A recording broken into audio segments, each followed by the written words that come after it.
जय हिंद साथियों, आप सभी का स्वागत करता हूं आप सभी के अपने चैनल टारगेट सिलेक्शन में। साथियों, आज की इस वीडियो में यूपी पुलिस एग्जाम के लिए हिंदी के ऐसे साथियों टॉप लेवल के 50 प्रश्न साथियों आप लोग देखेंगे जो आपको आपके एग्जाम में सीधे साथियों दिखने वाले हैं। तो यहां पर अगर बात करें पूरी हिंदी के साथियों सर्वश्रेष्ठ 50 प्रश्न आपकी स्क्रीन पर से बहुत तेजी के साथ साथियों गुजरेंगे और ये 50 प्रश्नों के माध्यम से आपकी पूरी हिंदी का रिवीजन भी हो जाएगा।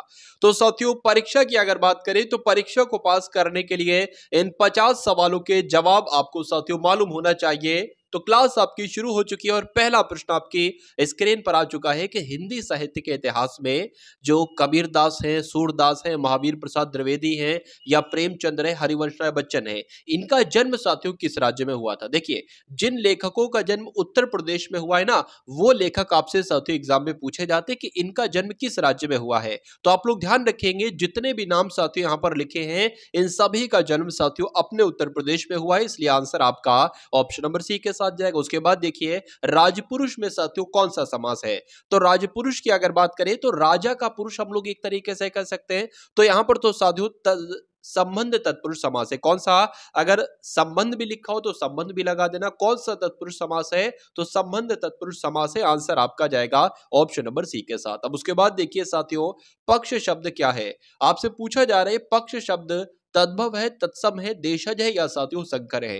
यहां पर एक सवाल पैदा होता है साथियों, ये संकर शब्द क्या होते हैं। तो जो दो अलग अलग भाषाओं से मिलकर शब्द बने होते हैं ना, वो क्या कहलाए जाते हैं? संकर शब्द कहलाए जाते हैं। जैसे कि कभी अगर आपसे एग्जाम में पूछ लिया जाए कि बताइए भाई जो आपका है टिकट घर, टिकट घर कैसा शब्द है। तो टिकट घर साथियों एक आपका संकर शब्द है, ठीक है ना। तो ये भी जानकारी आपको साथियों मालूम होना चाहिए। उसके अलावा अजायब घर एक कैसा शब्द है। तो अजायब एक अलग भाषा का शब्द है और घर एक अलग भाषा का शब्द है। तो ये कैसे शब्द हो जाएगा? संकर शब्द हो जाएगा। अगर साथियों तत्सम की जब हम बात करते हैं तो तत्सम का उच्चारण करने में थोड़ी सी कठिनाई सी लगती है एक तरीके से बात करें।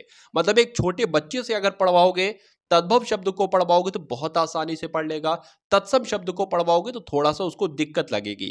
तो यहां पर अगर बात करें पक्ष को पढ़ने में भी साथियों बच्चे को दिक्कत लगेगी, तो ये आपका जो शब्द होगा ना वो तत्सम कहलाएगा, तद्भव नहीं साथियों, तत्सम कहलाएगा। अब उसके बाद देखिए अगले नंबर का प्रश्न है कि गंगोदक का संधि विच्छेद आपसे यहां पर पूछा जा रहा है। तो देखिए, जब भी आप संधि विच्छेद करो तो जो दो सार्थक सार्थक आपके शब्द निकले ना, उन वो मतलब सार्थक सार्थक होना चाहिए, यानी कि उनका अपना कुछ मतलब होना चाहिए। ये आपको ध्यान रखना है। कभी उन शब्दों को आपने कहीं लिखा हुआ देखा होना चाहिए या पढ़ा हुआ साथियों होना चाहिए। तो बात करें साथियों, ओदक कोई शब्द नहीं होता है, ओदक नहीं होता है, आदक भी नहीं होता है, गंगा होता है और साथियों उदक होता है। तो गंगोदक का संधि विच्छेद अगर आपसे पूछे तो गंगा धन उदक बता देना। आंसर आपका अगर है ऑप्शन नंबर सी के साथ तो बिल्कुल करेक्ट है। उसके बाद देखिए अजायब घर ये कैसा शब्द है? देसी शब्द है, विदेशी शब्द है, तद्भव शब्द है या साथियों संकर शब्द है। तो यहां पर अगर बात करें, घर एक अलग भाषा का शब्द है और अजायब एक अलग भाषा का शब्द है। तो कैसा शब्द हो जाएगा? ये साथियों संकर शब्द हो जाएगा। आंसर आपका जाएगा ऑप्शन नंबर डी के साथ। चलिए उसके बाद देखिए साथियों, अगले नंबर का प्रश्न आपकी स्क्रीन पर है, देखिए और बताइए सही जवाब आपका क्या होगा। चलिए यहां पर अगर बात करें, तुम्हारी पुस्तक यह नहीं है, यह नहीं वो है, रेखांकित शब्द का सर्वनाम आपसे साथियों पूछा जा रहा है। तो वह के नीचे साथियों रेखा हो जाएगी एक तरीके से और आपसे पूछा जा रहा है वह कैसा शब्द है। तो आप लोग ध्यान रखेंगे, यह है, वह है, ये सारे सारे साथियों शब्द कैसे होते हैं? निश्चयवाचक सर्वनाम के उदाहरण होते हैं। तो आंसर अगर आपका है ऑप्शन नंबर डी के साथ तो बिल्कुल करेक्ट हो जाता है। अब उसके बाद देखिए, वह बाजार जाएगा किस काल से संबंधित है। देखिए, आपने बचपन में पढ़ा होगा वो कल आएगा, वो बाजार जाएगा, वो स्कूल जाएगा। तो जिसमें भी अंत में गा गी गे आ जाए ना, वो साथियों फ्यूचर वाले होते हैं, यानी कि भविष्य वाले होते हैं। तो अब तो ये भी नहीं हो सकता, वर्तमान में नहीं हो सकता और ये भी नहीं हो सकता। तो अब ये बताइए, क्या ये सामान्य भविष्यत काल हो सकता है या संभावना भविष्यत काल हो सकता है? तो ये बताइए, इसमें कोई संभावना जताई जा रही है? क्या ऐसा कहा जा रहा है कि हो सकता हो कल वो स्कूल जाएगा? ऐसा कुछ नहीं ना, निश्चित तौर पे एकदम कहा गया है कि वह कल वह बाजार जाएगा। ठीक है, तो यहां पर साथियों सामान्य भविष्य काल का यह उदाहरण हो जाएगा। तो जिनका आंसर यहां पर बी था तो बिल्कुल करेक्ट था। उसके बाद देखिए, उच्चारण के आधार पर साथियों ये गा क्या है। गा की अगर बात करें ना तो किसके अंतर्गत आता है? देखिए, ये आपका कंठ वर्ग के अंतर्गत आता है, यानी कि का पूछ ले तब भी कंठ वर्ग के अंतर्गत, खा पूछ ले, गा पूछ ले, घा पूछ ले, ना पूछ ले। उसके अलावा आप लोग ध्यान रखेंगे, अगर छोटा आ आपसे पूछा जाए तो ये भी कंठ के अंतर्गत, बड़ा आ पूछा जाए तो ये भी साथियों, और अंग पूछा जाए ये भी, और हा पूछा जाए ये भी साथियों कंठ के अंतर्गत है। तो इतने सारे वर्ण आपको ध्यान रखना है, ये कंठ वर्ण के अंतर्गत आते हैं। आंसर आपका जाएगा ऑप्शन नंबर डी के साथ। अब उसके बाद देखिए अगला प्रश्न आपके स्क्रीन पर है, ये जो ध्रुव स्वामिनी नाटक है इसके रचयिता आपसे साथियों पूछे जा रहे हैं। तो इसके रचयिता कौन है आप लोग ध्यान रखेंगे, जयशंकर प्रसाद जी साथियों इसके कौन हो जाएंगे, रचयिता हो जाएंगे, नाटककार हो जाएंगे। आंसर आपका जाएगा सी के साथ। उसके बाद देखिए कि निम्नलिखित वाक्यों में से मिश्र वाक्य का साथियों आप लोग चयन कीजिए, बताइए। देखिए यहां पर अगर बात करें, मैंने एक हिंदी की साथियों मैराथन बताई थी, उसमें उसमें हर एक टॉपिक मैंने कंप्लीट आपके लिए करवाया था। मैंने उसमें ये टॉपिक भी साथियों पूरी तरीके से कंप्लीट किया था कि मिश्र वाक्य क्या होते हैं। मिश्र वाक्य की अगर बात करें ना, मिश्र का मतलब होता है साथियों मिले जुले शब्द, मिले जुले शब्द ना। तो अगर किसी वाक्य में आपको साथियों जब और तब देखने को मिले, जब तुम आओगे तब वो जाएगा, तो ये जब और तब मिले जुले शब्द हो गए। अगर आपको साथियों क्या आ जाए, अगर आपको मान लीजिए ऐसे आ जाए, जैसा तुम करोगे वैसा वो करेगा, तो जैसा और वैसा मिले जुले शब्द आ जाए, अगर वाक्य में ऐसे शब्द आपको साथ दिखाई दे तो वो आपका मिश्र वाक्य का उदाहरण होगा। अगर बात करें उसके अलावा मिश्र वाक्य के और कौन कौन से उदाहरण होते हैं साथियों, एक तो होता है क्योंकि, एक तो होता है साथियों क्योंकि, और एक होता है कि। ये दो भी आपको ध्यान रखना है, ये मिश्र वाक्य के ही साथियों उदाहरण होते हैं। उसके अलावा अगर बात करें, सबसे पहले इसका उत्तर हम लोग देख लेते हैं। मैंने खाना खाया, ये मिश्र वाक्य नहीं है। राम का शत्रु मारा गया, ये भी नहीं। 6 बजे लौट आना नहीं है। मैं चाहता हूं तुम्हारे साथ खेलूं, देखिए अब यहां पर साथियों ये शब्द नहीं आ सकता, बिल्कुल आ सकता है, लेकिन छुपा हुआ एक तरीके से है। मैं चाहता हूं कि तुम्हारे साथ खेलूं, मैंने आपको बता दिया साथियों, जहां पर भी के शब्द आ जाए वो आपका मिश्र वाक्य हो जाता है। और जिस भी वाक्य में साथियों तथा देख लो, और देख लो, एवं देख लो, बीच में किंतु, परंतु साथियों देख लो, इस टाइप के अगर साथियों शब्द आ रहे हैं तो वो आपका संयुक्त वाक्य का उदाहरण होगा। चलिए उसके बाद देखिए साथियों अगला प्रश्न है कि पीहू कंप्यूटर ठीक करती है। मैंने साथियों ये वाच्य वाला टॉपिक भी पूरी तरीके से कंप्लीट किया था आपके लिए। यहां पर अगर बता दे साथियों, जिस भी वाक्य में आपको क्या दिख जाए, ने दिख जाए, जिस भी वाक्य में आपको ने दिख जाए वो साथियों कर्तृवाच्य होगा। जैसे कि राम ने मोहन को मारा, या मोहन ने पुस्तक पढ़ी, तो इस वाक्य में ने आ रहा है, वो आपका कौन सा हो जाएगा, वो आपका कर्तृवाच्य हो जाएगा। लेकिन अगर किसी वाक्य में साथियों के द्वारा आ जाए, क्या आ जाए साथियों, के द्वारा आ जाए या सिर्फ द्वारा आ जाए, जैसे कि बात करें राम के द्वारा पुस्तक पढ़ी गई या राम द्वारा पुस्तक पढ़ी गई, तो वो कैसा वाक्य होगा, तो वो आपका साथियों कर्मवाच्य उसमें इस्तेमाल किया गया है। भाववाच्य की अगर साथियों बात करें, किसी भी शब्द से साथियों आप लोग कैसा इस्तेमाल देखें, से शब्द देखें, जैसे कि मोहन से चला नहीं जाता, अगर बात करें रवि से घूमा नहीं जाता, तो यहां पर से आ जाए और नहीं भी आ जाए साथ में, मतलब नकारात्मक शब्द नकारात्मक वाक्य हो, तो वो आपके बहुवाच्य के उदाहरण होते हैं। ठीक है ना, ये सारी जानकारी साथियों आपको ध्यान रखना है। लेकिन अगर किसी वाक्य में ने नहीं लिखा हो, एक तरीके से छुपा हुआ हो, तो अगर ने लगता हो, पीहू कंप्यूटर ठीक करती है, यानी कि पीहू ने कंप्यूटर ठीक किया, एक तरीके से हो जाए। या दूसरी ट्रिक अगर बात करूं, तो ये सब्जेक्ट यानी कि कर्ता के अकॉर्डिंग साथियों अगर क्रिया चेंज हो रही है ना, तो वो भी आपका साथियों कर्तृवाच्य के अंतर्गत आता है। जैसे कि यहां पर एक पीहू लड़की है, इस लड़की के अकॉर्डिंग ही तो आया है करती, कर्ता तो इस्तेमाल नहीं कर दिया गया। लेकिन अगर मैं यहां साथियों लिख दूं पवन, जो कि एक लड़का है, तो यहां पर करती की जगह क्या आ जाएगा, कर्ता आ जाएगा। तो जिस भी वाक्य में साथियों कर्ता के अकॉर्डिंग क्रिया है, वो आपके साथियों कर्तृवाच्य होता है। दूसरी ट्रिक मैंने आपको बताई, ने शब्द आ जाए या कहीं पर, जैसे कि हमने यहां पर पढ़ा था कि यहां पर साथियों छुपा हुआ था, ऐसे इस प्रकार भी साथियों यहां पर ने एक तरीके से छुपा हुआ है। अगर ऐसे ना समझ पाओ तो वो देख लो रूल के अकॉर्डिंग, जो है तो मैंने ट्रिक बताई कि अगर सब्जेक्ट के अकॉर्डिंग अगर क्रिया आ रही है तो भी साथियों कर्तृवाच्य होगा। उसके बाद देखिए अगले नंबर का साथियों प्रश्न आपकी स्क्रीन पर है कि निम्नलिखित वाक्य में से कौन सा विराम चिन्ह छूटा है, बताइए। वह क्या लिखा हुआ है साथियों, वह, यह कैसी विडंबना है, बताइए।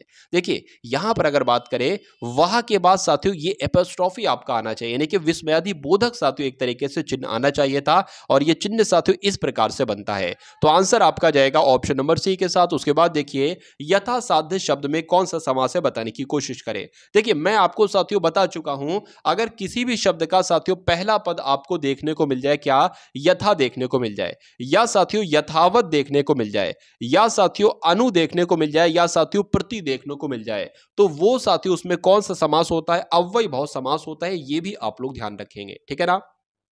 उसके अलावा साथियों मान लीजिए अगर शब्द आ जाता है जिसके रिपीटेशन हो जाती है, धीरे धीरे पूछे धीरे धीरे में कौन सा समास है, तो अव्ययी भाव समास है। तेज तेज में कौन सा समास है, तो साथियों अव्ययी भाव समास है। ठीक है ना, रिपीटेशन वाले शब्द भी अगर आपसे पूछा जाए तो अव्ययी भाव समास है। और उसके अलावा अगर बात करें अनुकार आ जाएगा तो पूछे इसमें कौन सा है, तो साथियों अव्ययी भाव है। प्रति आ जाए तो प्रति में भी साथियों प्रति अगर पहले आ जाए ना शब्द के तो उसमें भी अव्ययी भाव समास होगा। अगर बड़ा आ जाए जैसे कि आजन्म, तो आजन्म में कौन सा समास होगा, अव्ययी भाव समास होगा। यह बात भी आपको ध्यान रखना है। द्विगु की अगर बात करें साथियों पहला पद संख्यावाचक होगा, जैसे कि चौराहा आ जाए, ठीक है ना, या तिराहा आ जाए, पहला पद अगर संख्यावाचक है तो वहां पर द्विगु समास। और द्वंद्व समास में क्या होगा, जिसके मैंने यहां पर साथियों लिखा आज कल। बीच में अगर साथियों योजक चिन्ह आपको दिख जाए और ये थोड़े थोड़े अपोजिट वर्ड आपको दिख जाए तो वहां पर साथियों द्वंद्व समास होता है। तो तीनों मैंने आपको बता दिए। हरिश्चंद्र शब्द में साथियों संधि आपसे पूछी जा रही है, स्वर संधि होगी, व्यंजन संधि होगी या साथियों विसर्ग संधि होगी। तो आप लोग यहां पर ध्यान रखेंगे साथियों हरिश्चंद्र शब्द में विसर्ग संधि होगी। आंसर आपका सी के साथ जाएगा। देशार्पण की अगर साथियों बात करें तो इसका समास क्या होगा, देखिए देशार्पण यानी कि देश के लिए अर्पण, तो यहां पर के साथियों क्या आ गया, के लिए आ गया। और जहां पर साथियों के लिए आ जाता है वो आपका साथियों वहां पर संप्रदान तत्पुरुष समास होता है। आंसर आपका अगर है ऑप्शन नंबर बी तो बिल्कुल करेक्ट है। चलिए अब उसके बाद देखिए पहाड़ी इलाके में इनमें से कौन सी भाषा बोली जाती है। तो पहाड़ी इलाके में तो साथियों गढ़वाली बोली जाती है और कमायूनी बोली जाती है, ये वाली बोलियां बोली जाती है। तो राइट आंसर आपका ऑप्शन नंबर बी हो जाता है। उसके बाद देखिए किस रस के संचारी भाव जो होते हैं ना, उग्रता, गर्व, हर्ष आदि होते हैं। तो यहां पर अगर बात करें रौद्र में साथियों हर्ष होगा, बिल्कुल नहीं होगा। अगर बात करें वात्सल्य में साथियों गर्व होगा या हर्ष होगा, एक तरीके से उग्रता नहीं होगी। लेकिन जब वीर रस की साथियों जहां पर बात होती है ना, तो वहां पर उग्रता भी होती है, गर्व भी होता है और हर्ष भी होता है। तो आंसर आपका जाएगा बी के साथ। चलिए उसके बाद देखिए बिनु पद चले सुनई बिनु काना, यानी कि बिन पदों के चल रहा है और बिन कानों के सुन रहा है। कर बिनु करम करे विधि नाना, आनंद रहित सकल रस भोगी, बिनु वाणी वक्ता बढ़ जोगी। तो कुल मिला के साथियों जब भी ऐसी कंडीशन आए, आपसे कहा जाए कि भैया बिना इसके ये काम हो रहा है, अगर बात करूं कि बिना आंखों के देखा जा रहा हो, तो वहां पर साथियों इस टाइप की कंडीशन आपको देखने को मिले तो वहां पर साथियों हमेशा विभावना अलंकार होता है। ठीक है ना, तो विरोधाभास की अगर बात करें साथियों विभावना अलंकार आप लोग ध्यान रखेंगे। आंसर आपका जाएगा ऑप्शन नंबर बी के साथ। चलिए उसके बाद देखिए अगले नंबर का प्रश्न आपकी स्क्रीन पर है कि अब लो नसानी अब ना नसोहो में कौन सा रस है साथियों। तो इसमें शांत रस है। आंसर आपका जाएगा ए के साथ। मैं खाना खा चुका हूं, इस वाक्य में संयुक्त क्रिया का कौन सा भेद है साथियों, बताइए। देखिए मैं खाना खा चुका हूं, उसने कहा जा रहा है मैं अपना खाना खा चुका हूं, तो आरंभ बोधक तो नहीं हो सकता। अगर बात करें साथियों समाप्त हो चुका है उसका वो काम, खाना खाने वाला काम, तो समाप्ति बोधक साथियों आपका राइट आंसर हो जाता है। उसके बाद देखिए इनमें से कौन सा पुल्लिंग शब्द है, बताइए। तो पुल्लिंग की अगर बात करें कौन से शब्द में कैसा का इस्तेमाल हो रहा है, सरसों कैसी है स्त्रीलिंग होगा, मकई कैसी है स्त्रीलिंग होगा, सारस कैसा है साथियों, सारस के साथ कैसा का इस्तेमाल हुआ, इसलिए ये शब्द आपका पुल्लिंग हो जाएगा। सामान्य वर्तमान काल का आपसे उदाहरण पूछा जा रहा है, बताइए।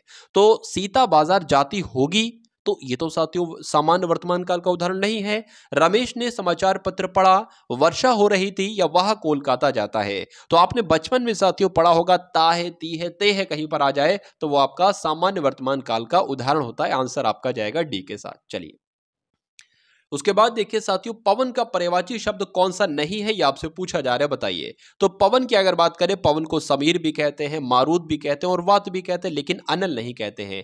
अनल साथियों किसे कहा जाता है, अनल तो आग को कहा जाता है। तो राइट आंसर आपका जाएगा बी के साथ। अब उसके बाद देखिए पश्चिमी हिंदी की प्रमुख बोलियां साथियों कौन कौन सी हैं। तो बात करें साथियों पश्चिमी हिंदी की बोलियों में साथियों खड़ी बोली आती है, ब्रज आती है, उसके अलावा साथियों बांगरू आती है और कन्नौजी आती है, बुंदेली आती है। तो आंसर आपका साथियों किस ऑप्शन के साथ जाएगा, ऑप्शन नंबर सी के साथ जाएगा। भाई बहुत बढ़िया, वेरी गुड क्लास। शिल्पगत आधार पर दोहे का उल्टा आपसे एग्जाम में पूछा जाता है कि दोहे का उल्टा सोरठा होता है, ये आप लोग ध्यान रखेंगे। आंसर आपका ऑप्शन नंबर ए हो जाता है। चलिए अब उसके बाद देखिए साथियों अगले नंबर का प्रश्न बहुत इंपॉर्टेंट है कि सूची 1 को सूची 2 से आपको सुमेलित करना है। इत्यादि की अगर बात करें इसमें कौन सी संधि है। मैं आपको साथियों कई बार बता चुका हूं, कभी भी आपको दिखे कोई आधा अक्षर दिखे और उसके बाद या लिखा हो तो उसमें हमेशा साथियों यड़ संधि होगी। ठीक है ना। अगर साथियों बात करते हैं यहाँ पर पवन में आप लोग देखकर ही बता देंगे साथियों, पवन में कौन सी संधि हो जाएगी, अयादी संधि हो जाएगी। और जब हम लोग साथियों यहाँ पर हिमालय की बात करते हैं तो आपको ध्यान रखना हिमालय में दीर्घ संधि है। और सर्वोदय क्या सूर्योदय की अगर बात करें तो इसमें गुण संधि है। तो क्या हो जाएगा, ए का साथियों 4 यहां पर हुआ है तो ए का 4 बी का 3 हुआ। ए का 4 बी का 3 कहां पर लिखा हुआ है, ये तो साथियों सिर्फ आपका ऑप्शन नंबर ए में लिखा हुआ है। चलिए उसके बाद देखिए, कौन हो तुम वसंत के दूत, इस वाक्य में रेखांकित शब्द साथियों आपसे पूछा जा रहा है क्या है। तो यहां पर अगर बात करें तुम आपसे पूछा जा रहा है, ये तुम कैसा शब्द है बताइए। देखिए अगर बात करें ना मैं हो, यहां पर अगर मान लीजिए सपोज दैट मैं शब्द आ जाता और आपसे पूछा मैं क्या होता, तो मैं होता तो आपका उत्तम पुरुषवाची सर्वनाम होता। अगर हम होता तब भी उत्तम पुरुषवाची सर्वनाम होता। अगर तुम होता तो साथियों मध्यम पुरुषवाची सर्वनाम होता। अगर तुम लोग होता तो भी साथियों मध्यम पुरुषवाची सर्वनाम होता।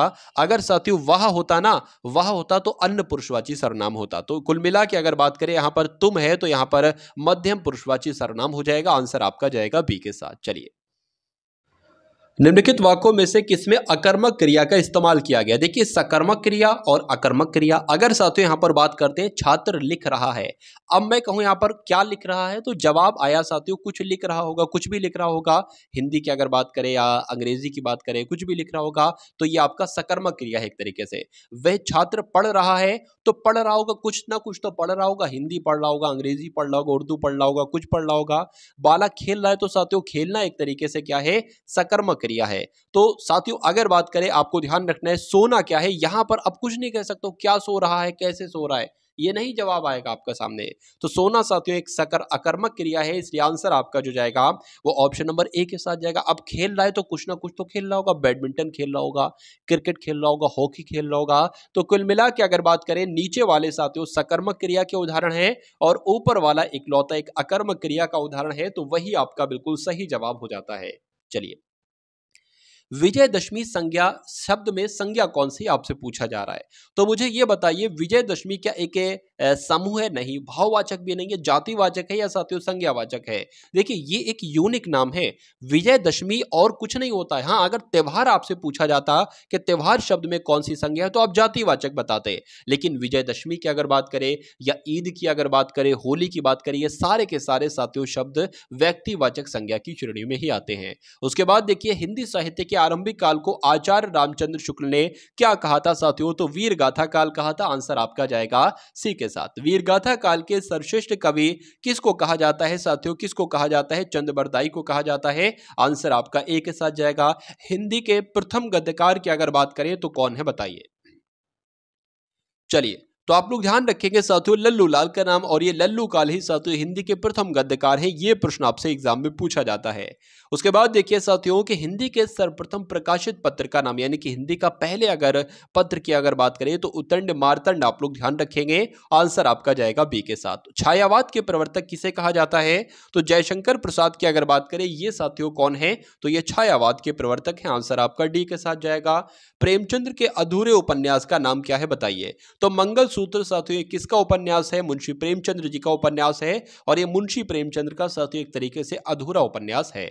उसके बाद देखिए रामधारी सिंह दिनकर को भारतीय ज्ञानपीठ पुरस्कार प्राप्त हुआ था उनकी किस रचना के लिए, तो किस रचना के लिए साथियों अगर बात करें उर्वशी रचना के लिए रामधारी सिंह दिनकर को ज्ञानपीठ पुरस्कार दिया गया था। अगला प्रश्न आपकी स्क्रीन पर है बताइए।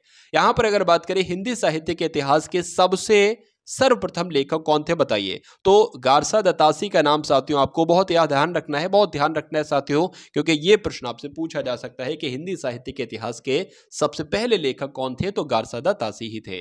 मैला आंचल की अगर बात करें ये किसकी साथियों रचना है, तो ये तो फणीश्वर नाथ रेणु की रचना है। आंसर आपका जाएगा ए के साथ। उसके बाद देखिए शासन की ओर से किसी व्यक्ति को या एक विभाग से दूसरे विभाग को भेजे गए पत्र को साथियों क्या कहा जाता है, तो क्या कहा जाता है साथियों, सरकारी पत्र कहा जाता है। राइट आंसर आपका जाना चाहिए ऑप्शन नंबर बी के साथ। निम्नलिखित में से अशुद्ध वर्तनी आपसे पूछी जा रही कौन सी, देखिए स्वयंभू बिल्कुल सही लिखा है। स्मृति की अगर बात करें साथियों यहां पर स्मृति भी सही लिखा हुआ है, और स्वच्छंद की अगर बात करें बिल्कुल सही लिखा हुआ, स्वाति भी सही लिखा हुआ है। तो अगर बात करें सही सभी के सभी शब्द साथियों यहां पर बिल्कुल सही लिखे हैं, मुझे ऐसा नहीं लगता कोई इसमें गलत था। चलिए उसके बाद देखिए निम्नलिखित में से वाक्य के शुद्ध रूप का चयन कीजिए, यानी कि शुद्ध वाक्य इसमें से कौन सा है बताइए। तो उसे अनुत्तीर्ण होने का संशय है या उसे अनुत्तीर्ण होने का शक है। देखिए अनुत्तीर्ण होने का संशय नहीं होता है, ना शक होता है, ना आशा होती है, बल्कि आशंका होती है साथियों। तो सही जवाब आपका जाएगा ऑप्शन नंबर डी के साथ। चलिए उसके बाद देखिए जैसा करोगे वैसा भरोगे साथियों, ये वाक्य आपको बताना है कैसा है बताइए।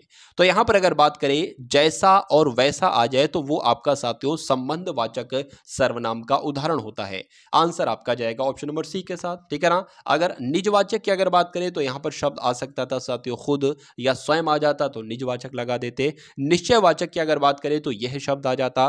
पुरुषवाचक की अगर बात करें तो मैं, हम, तुम लोग, वह अगर शब्द आ जाता तो वह आपका पुरुषवाचक सर्वनाम हो जाता। अब उसके बाद देखिए शा वर्ण कैसा है साथियों बताइए। अगर आपसे पूछ लिया जाता साथियों या वर्ण कैसा है, तब भी आप साथियों क्या लगाते, तालव्य लगाते। और आपसे पूछा जाता शा वर्ण कैसा है, तब भी आप साथियों तालव्य ही लगाते। उसके बाद देखिए विलोम यानी कि कठिनाई का विलोम अगर आपसे एग्जाम में पूछा जाए तो क्या बताओगे साथियों, सरलता बताओगे। सही जवाब आपका ऑप्शन नंबर ए हो जाता है, मुझसे उठा नहीं गया। मैं आपको बता चुका हूं साथियों, अगर किसी वाक्य में नेगेटिविटी आ जाए, नकारात्मक वाक्य हो और वह साथियों वहां पर से आ जाए, जैसे मुझसे चला नहीं गया, मुझसे सोया नहीं जाता, अर्जुन से खड़ा नहीं हुआ जाता, या मोहन से पढ़ाई नहीं की जाती, इस टाइप के साथियों वाक्यों में भाववाच्य होता है। आंसर आपका अगर है ऑप्शन नंबर सी के साथ तो बिल्कुल करेक्ट है। उसके बाद देखिए शिव की आराधना करने वाले को क्या कहते हैं बताइए। तो शिव की आराधना जो करता है साथियों उसको तो शैव कहा जाता है। राइट आंसर आपका डी के साथ जाएगा। उसके बाद देखिए ऐसा व्यक्ति जिसके आने का दिन और समय पहले से ही निश्चित नहीं होता है उसको साथियों क्या कहा जाता है, तो उसको तो मेहमान कहा जाता है। और मेहमानों को ही साथियों अतिथि कहा जाता है। इनके आने की दिन कोई निश्चित नहीं होती, जब इनका मन करता है, जब इनके दिल में साथियों ख्याल आता है कि फलाने इंसान से मिल आना चाहिए, मुझे अपने भाई से मिल आना चाहिए या बहन से मिल आना चाहिए, वो साथियों आ जाता है, ठीक है ना। तो अगर बात करें आंसर आपका जाएगा ऑप्शन नंबर सी के साथ। भाई बहुत बढ़िया, वेरी गुड क्लास। चलिए उर्मी और वीची पर्यायवाची शब्द हैं, आपसे पूछा जा रहा है तो किसके हैं। ये तो साथियों लहर के पर्यायवाची हैं। उर्मी भी लहर का पर्यायवाची है और वीची भी लहर का ही पर्यायवाची है। उसके बाद देखिए इनमें से तत्सम शब्द साथियों कौन सा है बताइए। तो अगर बच्चे से कोई शब्द पढ़वाओगे तो किस शब्द को पढ़ने में थोड़ी सी दिक्कत लेगा, चौपाया पढ़ डालेगा, चारपाया पढ़ डालेगा, चार पैर पढ़ डालेगा, लेकिन इसको पढ़ने में साथियों दिक्कत लगेगी। तो जिनको दिक्कत लगे ना वो तत्सम शब्द, और जिनको बच्चा बहुत आसानी से पढ़ दे वो आपके तद्भव शब्द कहलाए जाते हैं। चलिए गांधी जी का अर्थशास्त्र धर्म और किस पर आधारित है। तो महात्मा गांधी जी की अगर बात करें इनका साथियों किस पर आधारित है, तो इन पर तो साथियों इनका अहिंसा पर आधारित है। आंसर आपका जाएगा ऑप्शन नंबर ए के साथ। भाई बहुत बढ़िया, वेरी गुड क्लास। तो ये साथियों हिंदी के सुपर साथियों 50 क्वेश्चंस आपने यहां पर देखे। मैं उम्मीद करता हूं क्लास आपको साथियों पसंद आई होगी। उसके अलावा अगर बात करें एक टेलीग्राम चैनल भी है और उसके अलावा व्हाट्सएप ग्रुप भी है साथियों यूपी पुलिस वालों के लिए, तो उसको आप लोग ज्वाइन कर लीजिए। उसका लिंक आपको वहां पर आपको वीडियो में मोर दिख रहा होगा, मोर पे क्लिक करेंगे ना तो वो डिस्क्रिप्शन आपके सामने खुल जाएगा। वहां से आप लोग साथियों ग्रुप को भी निःशुल्क ज्वाइन कर सकते हो और यूपी पुलिस के लिए एक प्लेलिस्ट दी गई है उसको भी साथियों वॉच करते हो बहुत अच्छे तरीके से। मेरा मानना है साथियों एग्जाम से पहले पहले अगर उस पूरी प्लेलिस्ट को देख जाते हो तो एग्जाम में साथियों इनकलाब लाना आपके लिए बहुत आसान हो जाएगा। तो इस वीडियो को साथियों अपने मित्रों के तक शेयर कीजिएगा, बताइएगा कि ये पूरी हिंदी के 50 ऐसे महत्वपूर्ण प्रश्न हैं जो एग्जाम में साथियों आ सकते हैं। तो मित्रों तक शेयर कीजिएगा, ग्रुप्स में साथियों शेयर कीजिएगा, फेसबुक पर साथियों अगर आपका थोड़ा बहुत जलवा है तो वहां पर जरूर शेयर कीजिएगा। तो मिलते हैं हम सभी लोग आने वाली वीडियो में। जय हिंद साथियों।